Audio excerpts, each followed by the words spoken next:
todos y nada, bienvenidos una vez más a este pequeño blog. Y hoy quería realmente enseñaros un par de cosillas y de unas cuantas preguntas que me han estado haciendo mucha gente, bien por correo electrónico, bien a través de los distintos foros, y está todo asociado a el control de potencia dentro de las placas que tenemos actualmente para nuestras máquinas 3D. Hoy os quería presentar, pues nada, un pequeño proyectito que estaba haciendo para simplemente simular las condiciones reales que se van a encontrar los diferentes dispositivos que tenemos conectados en nuestras máquinas 3D. En concreto, la parte que quería mostraros es el bloque de conmutación de potencia del hot-end y del heatbed. Estos elementos realmente están conectados a unos transistores de potencia y realmente de lo que se encargan es de conmutar y hacer que circule a través de una serie de resistencias corriente. Corriente que hace que se caliente ese elemento resistivo y produce calor. En este caso en concreto vamos a centrarnos en unas simulaciones y para eso vamos a utilizar un par de programitas bastante interesantes. Bueno, de hecho uno. Un programita que es un programa de simulación y que yo uso para muchos de los diseños antes de ponerlos en marcha, y está todo basado en un entorno que se llama SPICE. Es un simulador electrónico y lo que hace es simular las condiciones en las que se va a estar sometiendo un circuito eléctrico, y en concreto lo que podremos hacer es observar en el ordenador cuál es su comportamiento. Para hacer este experimento lo que voy a mostraros es cómo funciona primero ligeramente el simulador, y lo vamos a aplicar a un circuito que va a ser una simulación de las condiciones en las que está trabajando nuestro, nuestra placa de verdad. Y vamos a empezar a sacar unas cuantas conclusiones que creo que van a ser muy reveladoras y que espero que os pueda explicar qué es lo que está realmente pasando con vuestro sistema. ¿Por qué se calientan tanto? ¿Por qué se me rompen? ¿Por qué opino, en mi humilde opinión, que muchos de los circuitos que hay por ahí son una auténtica porquería? Entonces, pues dejamos la parte de introducción y si os estáis interesados, ya sabéis, quedaros conmigo un ratito y le echamos un vistazo. Venga, en esta primera parte os quería enseñar el funcionamiento de este programa.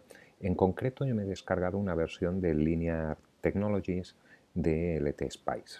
Es un simulador de circuitos electrónicos y lo que hice ha sido modelar y simular lo que es el circuito que traen prácticamente las placas más populares y extendidas que tenemos ahora mismo para control de máquinas RepRap.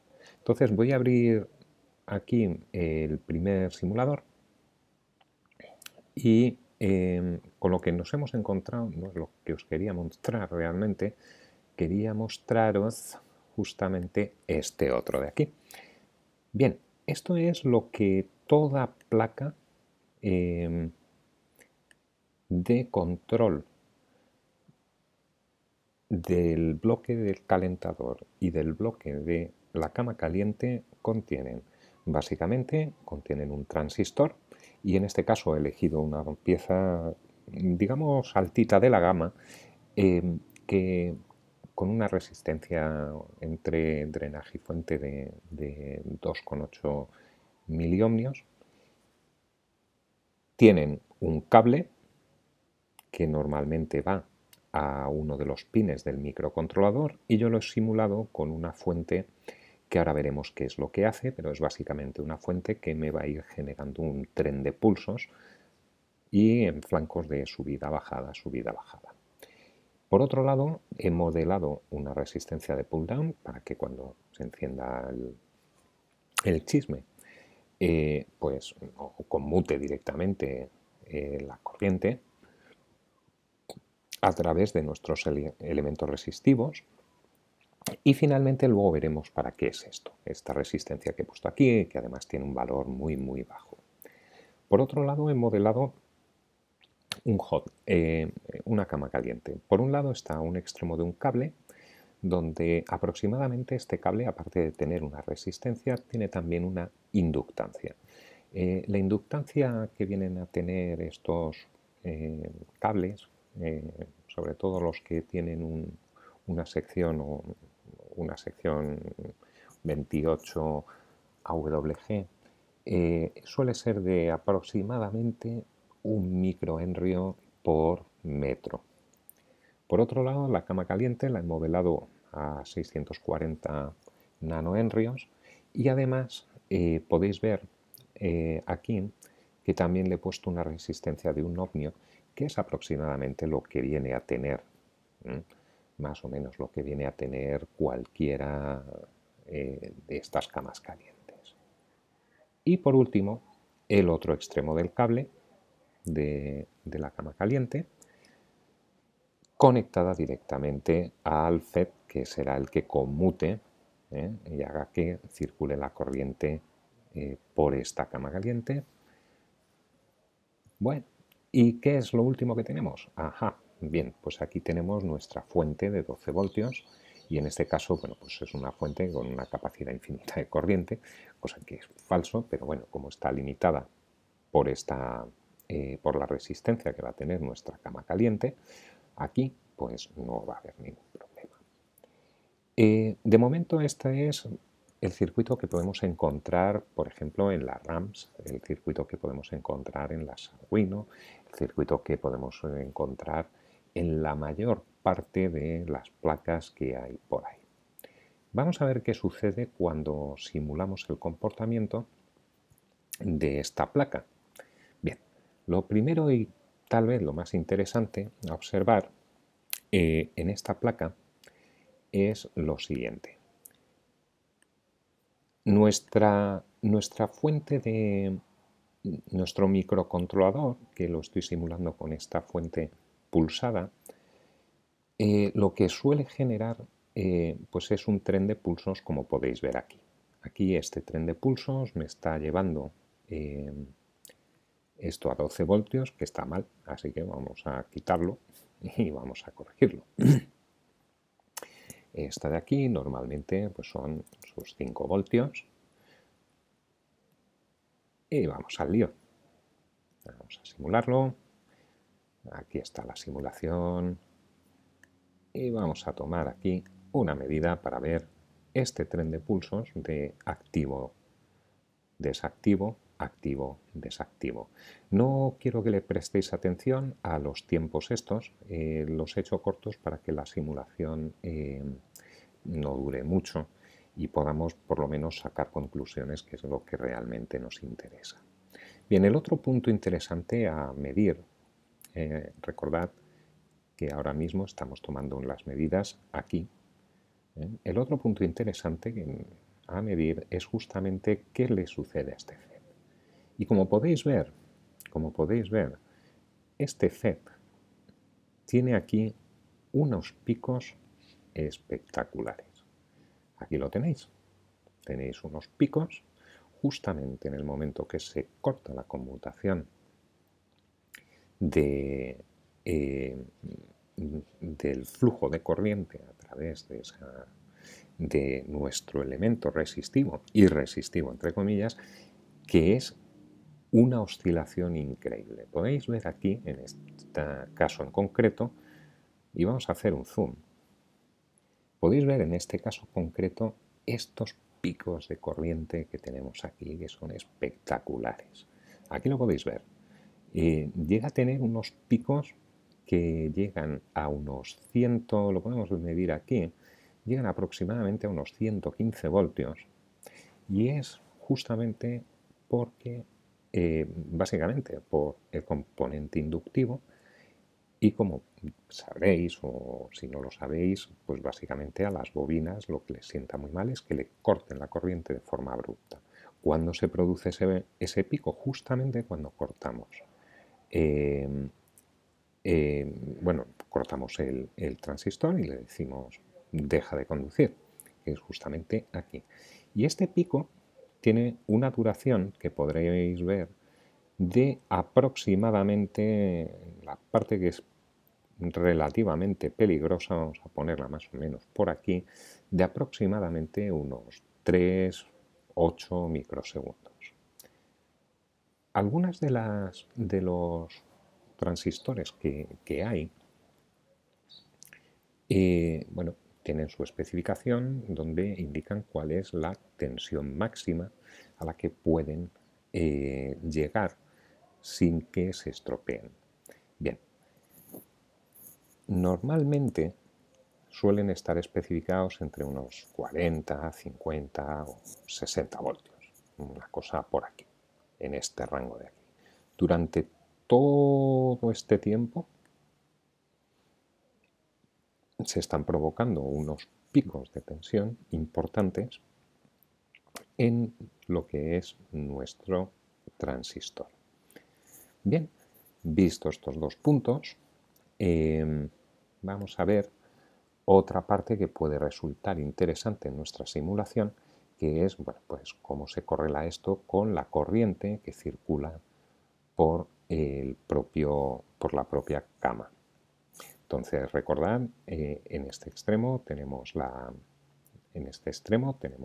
digamos, la tensión que hay justamente en este punto, en el transistor, y ahora vamos a ver la corriente que fluye también por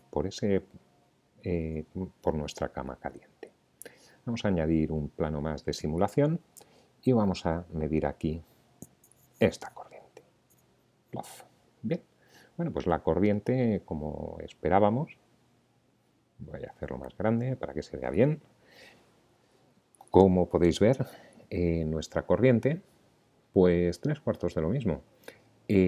La corriente sube, sube, sube, empieza a circular por el transistor y en un momento determinado la cortamos abruptamente y podemos ver también esta oscilación que teníamos anteriormente. Vamos a hacer aquí un zoom para que veáis un poco la forma de onda que tiene esta corriente. Bueno, pues aquí lo tenéis.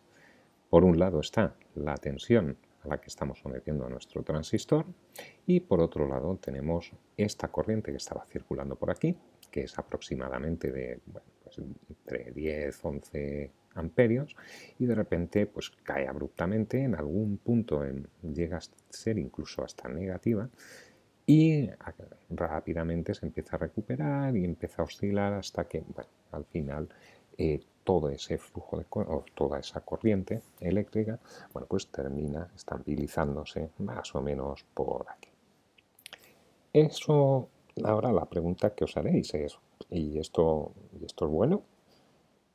Pues realmente no, esto no le sienta muy bien al transistor. Realmente no es algo que le esté viniendo muy bien. ¿Y qué puede suceder? Pues básicamente que con el tiempo y con el uso, pues ese transistor pues seguramente empezará a fallar, a fallar, a fallar, hasta que llegue un momento en el que se queme. Bien, en este segundo bloquecillo, con este circuito, lo que quiero que os fijéis es en esta pequeña resistencia que tengo aquí modelada. Es una resistencia de unos 100 microohmios y realmente lo que está es simulando, bueno, pues la resistencia que habría entre lo que es la salida del microcontrolador y la pista que va hacia el FET. Es una resistencia muy pequeña que la he puesto ahí simplemente para que podamos medir un poco y observar la corriente que va a fluir por esta resistencia. Vamos a darle a la simulación y vamos a observar qué es lo que sucede. Bueno, pues ya está lista. El primer punto de medida que quiero que veáis es el de la pata o el pin del controlador. Y por otro lado, lo que quiero que observéis es también la corriente que va a fluir entre bueno, pues, el pin del microcontrolador y el FET. Vamos a echarle un vistazo. Vamos a hacerlo un poquito más grande para que se vea. Y en primer lugar vamos a ver cómo está oscilando ahora mismo el pin de salida del microcontrolador entre 5 voltios y 0, entre 5 y 0, entre 5 y 0. Y por otro lado, quiero que observéis esa corriente que fluye entre el pin y el FET y el pin. Bien, en primer lugar, daos cuenta cómo esta corriente puede llegar a tener unos 5,25 amperios y cómo progresivamente pues se va amortiguando esta señal hasta que evidentemente deja de fluir corriente. ¿Le sienta bien esto al microcontrolador? Bueno, pues hombre, muy bien, no le sienta. Fijaos aquí con un zoom un poco más amplio, ¿qué pinta tiene esta forma de onda? Por un lado, esta forma de onda no es que le siente muy bien al microcontrolador. Cierto es que su duración pues no es enorme, es aproximadamente, a ver, aquí lo podremos ver, son aproximadamente pues es unos 34 nanosegundos. Unos 34 nanosegundos de un flujo de corriente que, como podéis ver, en pico llega a 5,6. Y después, cuando está amortiguada, aquí vemos cómo fluye casi un amperio y pico, a ver, aproximadamente un amperio y medio, desde el pin del controlador hacia el FET. ¿Le va a sentar bien al micro? Hombre, pues bien no le va a sentar. Y no creo que sea una muy buena idea dejarlo así. Vamos a ver qué pasa en los ciclos positivos. En los ciclos positivos lo que estamos viendo es otro pico donde hay un chorro de corriente que puede llegar hasta, vamos a ver, hasta el 1,6 amperios, que está fluyendo una vez más desde el microprocesador hacia el FET. Esta es la parte en la que se empieza a construir ese canal entre el drenaje y la fuente, y aquí lo que podemos ver es que este periodo de tiempo, hombre, pues aquí tienes unos picos de, una vez más, de unos 50 nanosegundos. ¿Todo esto en qué se traduce? Bueno, pues la primera en la que se traduce es que esto va a suponer unos ruidos importantes dentro de lo que es todos los raíles de alimentación de nuestro microprocesador, que además se va a propagar por todos los bloques de entrada-salida que tiene ese microcontrolador. En segundo lugar, estos chorros de corriente tan abruptos, bueno, pues ahí lo tenéis. Como podéis ver, digamos que no es de los diseños más afortunados. Y como os he comentado antes, este diseño y este modelo que acabo de presentaros está tomado de las RAMs, está tomado en la Sanguino Lulu y en un montón de otras placas que andan por ahí circulando. Como podréis ver, la pregunta es, ¿pero es que a mí me funciona? Sí, efectivamente, eso te funciona ahora. Pero dentro de quizás unas semanas, unos meses, va a dejar de funcionar. Va a dejar de funcionar porque bien este transistor se ha fastidiado o bien por muchos de los comentarios que he oído por ahí, es que mi AVR o mi placa, mi Arduino ha dejado de funcionar. ¿Por qué? Pues simplemente porque está suministrando o recibiendo una cantidad de corriente que excede lo que realmente debería. Bueno, pues ahí lo tenéis, unas primeras tomas de contacto con las consecuencias que tiene una electrónica mal diseñada y mal pensada.